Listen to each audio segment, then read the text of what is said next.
Hi everyone, ನಾನು ನಿಮ್ಮ ಕನ್ನಡ ಕೋರಿ ಪ್ರೇಮ. ನನ್ನ ಯೂಟ್ಯೂಬ್ ಚಾನಲ್ಗೆ ನಿಮ್ಮೆಲ್ಲರಿಗೂ ಪ್ರೀತಿಯ ಸ್ವಾಗತ.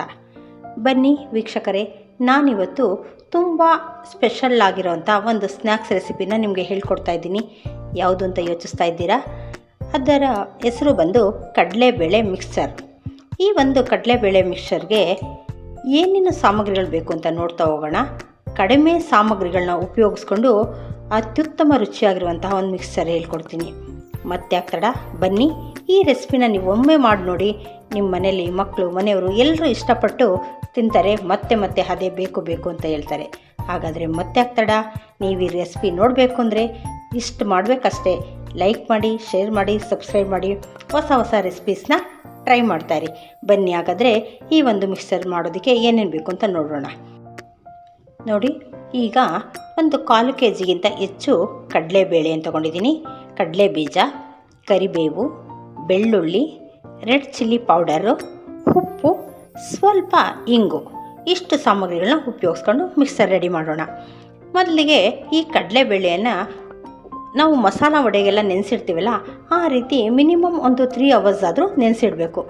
ನೆನೆಸಿಟ್ಟು ಅದು ಚೆನ್ನಾಗಿ ನೆಂದ ಮೇಲೆ ಇದನ್ನು ಒಂದು ಕಾಟನ್ ಬಟ್ಟೆ ಮೇಲೆ ಹರಡಬೇಕು. ಒಂದು 10 ನಿಮಿಷ ಹರಡಿದ್ರೆ ಈ ಕಡಲೆಬೇಳೆಯಲ್ಲಿರೋ ಒದ್ದೆ ಅಂಶ ಎಲ್ಲ ಡ್ರೈ ಆಗುತ್ತೆ. ಆಮೇಲೆ ಈ ಥರ ನೋಡಿರಿ, ಬಿಡಿಯಾಗಿರುತ್ತೆ. ತೇವಾಂಶ ಇರುತ್ತೆ, ಬಟ್ ನೀರಿರಲ್ಲ. ಈ ರೀತಿಯಾಗಿ ರೆಡಿ ಮಾಡಿಕೊಂಡು ಆಮೇಲೆ ಈ ಸಾಮಗ್ರಿಗಳನ್ನ ಒಂದೊಂದೇ ಎಣ್ಣೆಯಲ್ಲಿ ಡೀಪ್ ಫ್ರೈ ಮಾಡಬೇಕು. ಬನ್ನಿ ಈಗ ಇದನ್ನು ಯಾವ ರೀತಿ ಫ್ರೈ ಮಾಡೋದು ಅಂತ ತೋರಿಸ್ತಾ ಹೋಗ್ತೀನಿ. ನೋಡಿ, ನಾನೀಗ ಸ್ಟವ್ ಹಚ್ಚಿ ಬಾಣಲಿನಲ್ಲಿ ಫ್ರೈ ಮಾಡೋಕ್ಕೆ ಎಷ್ಟು ಬೇಕೋ ಅಷ್ಟು ಎಣ್ಣೆನ ಹಾಕಿಟ್ಟಿದ್ದೀನಿ. ಆಲ್ರೆಡಿ ಎಣ್ಣೆ ಆಗಲೇ ಕಾಯ್ದಿದೆ. ಈಗ ನಾವು ಈ ಕಡಲೆಬೇಳೆನ ಯಾವ ರೀತಿ ಕರಿಬೇಕಪ್ಪ ಅಂದರೆ, ನಾವು ತೊಗೊಂಡಿರೋ ಬೇಳೆನ ಡೈರೆಕ್ಟಾಗಿ ಎಣ್ಣೆ ಒಳಗಡೆ ಹಾಕಬಾರ್ದು. ಈ ಥರ ಜಾರಿನಲ್ಲಿ ಈಗ ಹಿಡ್ಕೊಳ್ಬೇಕು. ಇದು ಒಂದು ಅರ್ಧ ಫ್ರೈ ಹೀಗೆ ಆಗಬೇಕು. ನೋಡಿ, ಈಗ ಎಣ್ಣೆನಲ್ಲಿ ಫ್ರೈ ಆಗಿ ಮೇಲೆ ಬರುತ್ತೆ ಕಡಲೆಬೇಳೆ. ಆಗ ನಾವು ಎಣ್ಣೆ ಬಾಂಡೆ ಒಳಗಡೆ ಇದನ್ನು ಸೇರಿಸ್ಬೇಕಾಗುತ್ತೆ. ಸ್ವಲ್ಪ ಅರ್ಧ ಫ್ರೈನ ನಾವು ಈ ಜಾರಿನಲ್ಲಿ ಹೀಗೆ ಮಾಡ್ಕೊಳ್ಬೇಕು. ಈ ರೀತಿ ಮಾಡ್ತಾ ಇರಿ, 1-2 ಸಾರಿ. ಆಗ ಇದು ಫ್ರೈ ಆಗುತ್ತೆ. ಸ್ವಲ್ಪ ಇದು ಅರ್ಧ ಫ್ರೈ ಆದಮೇಲೆ ಬೆಂಡ್ ಥರ ಆಗುತ್ತೆ. ಆಗ ನಾವು ಡೈರೆಕ್ಟಾಗಿ ಬಾಣಲೆ ಒಳಗಡೆ ಹಾಕ್ಬೋದು. ನೋಡ್ತಾ ಇದ್ದೀರಲ್ಲ, ಈ ರೀತಿ ಎಣ್ಣೆಯಲ್ಲಿ ಇದರಲ್ಲಿ ಎಣ್ಣೆ ಬಗ್ಗಿಸ್ತಾ ಇರಿ. ಈ ಫ್ರೈ ಎತ್ತಿ ನೋಡ್ತಾ ಇದ್ರೆ ಫ್ರೈ ಆಗ್ತಾ ಇರುತ್ತೆ. ನೋಡಿ, ಈಗ ಇಷ್ಟು ಫ್ರೈ ಆಗಿದೆ. ಈಗ ನಿಧಾನವಾಗಿ ನಾವು ಇದು ಈ ಜಾರಿನಲ್ಲಿರೋದನ್ನ ಎಣ್ಣೆ ಒಳಗಡೆ ಬಿಡೋಣ.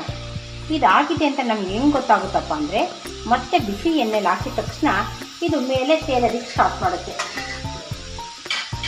ಆಮೇಲೆ ಕಲರು ಸಹ ಬ್ರೌನ್ ಕಲರ್ ಆಗುತ್ತೆ. ಅಲ್ಲಿನವರೆಗೂ ನಾವು ಎಣ್ಣೆನಲ್ಲೇ ಇದನ್ನು ಫ್ರೈ ಮಾಡಬೇಕು. ನೋಡ್ತಾ ಇರಿ, ಈ ಒಂದು 2 ನಿಮಿಷದಲ್ಲಿ ಕಲರ್ ಚೇಂಜ್ ಆಗಿ ಬ್ರೌನ್ ಕಲರ್ ಬರುತ್ತೆ. ನೋಡ್ತಾ ಇದ್ದೀರಲ್ಲ, ಎಲ್ಲ ಈಗ ಬ್ರೌನ್ ಕಲರ್ ಬಂದಿದೆ. ಈಗ ನಿಧಾನವಾಗಿ ಸ್ವಲ್ಪನೇ ಎತ್ತಿ ಎಣ್ಣೆ ಸೋಸಿ ಬೌಲ್ ಒಳಗಡೆ ನಾನು ತೆಗಿತಾ ಇದ್ದೀನಿ. ನೋಡಿ, ನಿಧಾನವಾಗಿ ತಗೊಳ್ಳಿ. ಸ್ವಲ್ಪನೂ ಸಹ ಎಣ್ಣೆ ನಿಲ್ದಿರ ನೀಟಾಗಿ ಸೋರಿಸ್ಕೊಳ್ಳಿ. ನೋಡಿ, ಈಗ ಅದು ತೆಗೆದಿದ್ದಾದ್ಮೇಲೆ ಮತ್ತೊಂದು ಸಾರಿ ಅದೇ ರೀತಿಯಾಗಿ ಜಾರಿಲಿ ಹಾಕ್ಕೊಳ್ಳಿ. ಈ ರೀತಿ ತುಂಬ ಫ್ಲೇಮು ಸಿಮ್ಮಲ್ಲೇ ಇರಲಿ. ಒಂದು 2-3 ನಿಮಿಷ ಈ ರೀತಿಯೇ ಮಾಡ್ತಾ ಹೋಗಿ. ಇದು ಹೇಗಪ್ಪ ಯಾವಾಗ ಬಾಣಲೆ ಒಳಗಡೆ ಬಿಡಬೇಕು ಅಂದರೆ, ಇದು ಅರ್ಧ ಫ್ರೈ ಆದಮೇಲೆ ಎಣ್ಣೆನಲ್ಲಿ ತೇಲೋದಕ್ಕೆ ಸ್ಟಾರ್ಟ್ ಮಾಡುತ್ತೆ. ಆ ತೇಲೋದಕ್ಕೆ ಸ್ಟಾರ್ಟ್ ಮಾಡಿದಾಗ ನಾವು ಬಾಣಲೆ ಒಳಗಡೆ ಇದನ್ನು ಹಾಕಬೇಕಾಗುತ್ತೆ. ಅಲ್ಲಿನವರೆಗೂ ಕೈಯಲ್ಲೇ ಇಟ್ಕೊಂಡು ಈ ರೀತಿ ಮಾಡ್ತಾ ಬನ್ನಿ. ಫ್ಲೇಮ್ ಮಾತ್ರ ತುಂಬ ಹೈ ಫ್ಲೇಮಲ್ಲಿ ಇರಬೇಡಿ. ಇದು ಲೋ ಫ್ಲೇಮಲ್ಲೇ ಇದು ಆಗ್ತಾ ಇರಬೇಕು, ಫ್ರೈ ಆಗ್ತಾ ಇರಬೇಕು. ನೋಡ್ತಾ ಇದ್ದೀರಲ್ಲ, ಇನ್ನೂ 1-2 ನಿಮಿಷ ಇದೇ ಥರ ಮಾಡಿ. ನೋಡಿ, ಈಗ ಅರ್ಧ ಫ್ರೈ ಆಗಿದೆ. ಈಗ ನಿಧಾನವಾಗಿ ಎಣ್ಣೆ ಒಳಗಡೆ ಬಿಡೋಣ. ಇದರಲ್ಲಿ ಕೆಂಪಾಗೋವರೆಗೂ ಬೇಯಿಸ್ತಾ ಹೋಗೋಣ. ಇದರಲ್ಲಿ ಎಣ್ಣೆಲಿ ಹಾಕಿದ್ಮೇಲೆ ಜಾಸ್ತಿ ಸಮಯ ಏನು ಬೇಕಾಗಿಲ್ಲ. 1-2 ನಿಮಿಷದಲ್ಲೇ ಫ್ರೈ ಆಗಿಬಿಡುತ್ತೆ. ಅಲ್ಲಿನವರೆಗೂ ಎಣ್ಣೆನಲ್ಲಿ ನೋಡಿರಿ, ಎಣ್ಣೆ ಬಿಟ್ಟ ತಕ್ಷಣ ಈ ಥರ ಮೇಲೆ ತೇಲ್ತಾ ಇರುತ್ತೆ. ಈಗ ನೋಡ್ತಾ ಬನ್ನಿ, ಸ್ವಲ್ಪ ಕಡಲೆಬೇಳೆ ಕಲರ್ ಚೇಂಜ್ ಆಗಿದ ತಕ್ಷಣ ಎತ್ಕೊಳ್ಬೋದು.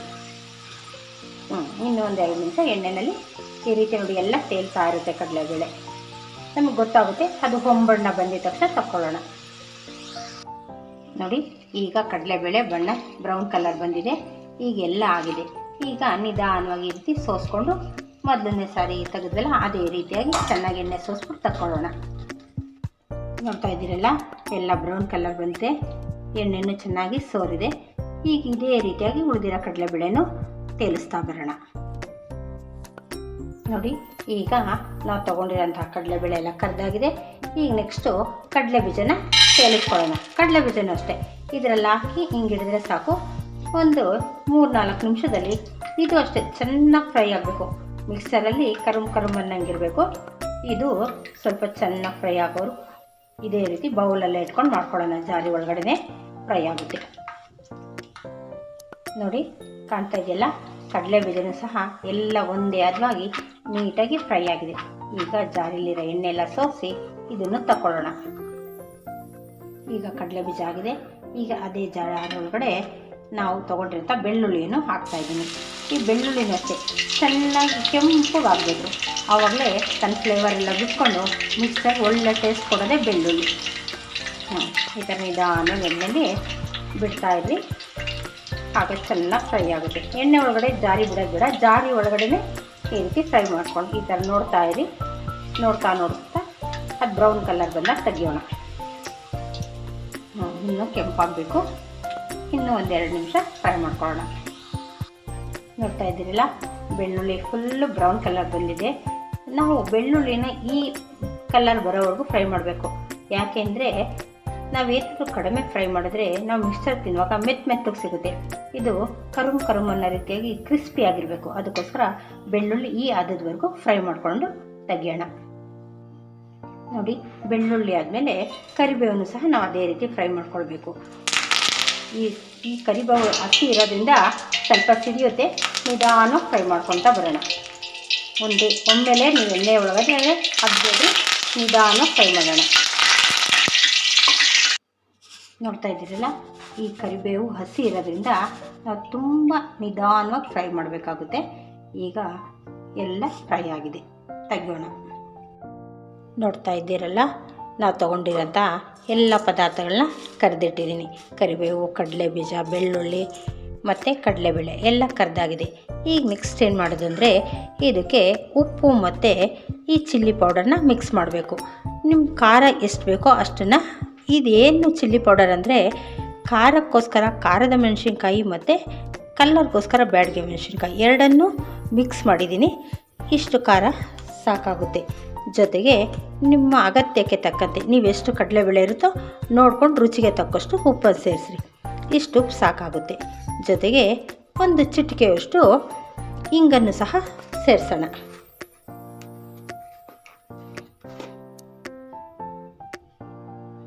ಸ್ವಲ್ಪ ಇಂಗನ್ನು ಹಾಕಿದ್ದೀನಿ, ಏಕೆಂದರೆ ಬೆಳ್ಳುಳ್ಳಿ ಫ್ಲೇವರೇ ಇದಕ್ಕೆ ತುಂಬಾ ಚೆನ್ನಾಗಿರುತ್ತೆ. ಇಷ್ಟೆಲ್ಲ ಹಾಕಿದ್ದಾದಮೇಲೆ ಇದಕ್ಕೆ ನೋಡಿ ಒಳ್ಳೆಯದೊಂದು ಮಿಕ್ಸ್ ಕೊಡೋಣ. ಈಗ ಇದಕ್ಕೆ ಒಳ್ಳೆ ಕಲ್ಲರು, ಟೇಸ್ಟು ಎಲ್ಲ ಉಪ್ಪು ಖಾರ ಸೇರಿದ್ಮೇಲೆ ಬರುತ್ತೆ. ನೀಟಾಗಿ ಎಲ್ಲವನ್ನು ಮಿಕ್ಸ್ ಮಾಡ್ಕೊಳ್ಳೋಣ. ನೋಡ್ತಾ ಇದ್ದೀರಲ್ಲ, ಮಿಕ್ಸ್ ಮಾಡಿದ್ಮೇಲೆ ಎಷ್ಟು ಚೆಂದ ಕಾಣ್ತಾ ಇದೆ ಅಂತ. ಈ ರೀತಿ ಒಳ್ಳೆಯದೊಂದು ಮಿಕ್ಸ್ ಮಾಡಿ ಇದನ್ನು ನಾನು ಈಗ ಸರ್ವಿಂಗ್ ಬೌಲಲ್ಲಿ ಹಾಕ್ತೀನಿ.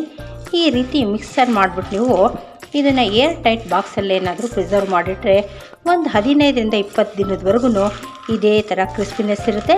ತಿನ್ನೋದಕ್ಕೂ ತುಂಬ ರುಚಿಯಾಗಿರುತ್ತೆ. ನೋಡ್ತಾ ಇದ್ದೀರಲ್ಲ, ಎಷ್ಟು ಸೊಗಸಾಗಿರುವಂತಹ ಕಡಲೆಬೇಳೆ ಮಿಕ್ಸರ್ ರೆಡಿಯಾಗಿದೆ. ನೀವು ಈ ರೀತಿ ಒಮ್ಮೆ ಮಾಡಿ, ಯಾವ ಬೇಕರಿಗಿಂತಲೂ ಈ ಟೇಸ್ಟು ಕಡಿಮೆ ಇರಲ್ಲ. ಹಂಗಾಗಿ ನೀವು ಎಲ್ಲ ಇಷ್ಟಪಡ್ತೀರಾ. ನಿಮಗೂ ಎಲ್ಲ ಈ ಒಂದು ರೆಸಿಪಿ ಇಷ್ಟ ಆದರೆ ಲೈಕ್ ಮಾಡೋದು, ಶೇರ್ ಮಾಡೋದು, ಸಬ್ಸ್ಕ್ರೈಬ್ ಮಾಡೋದನ್ನ ಮರಿಬೇಡಿ. Thank you.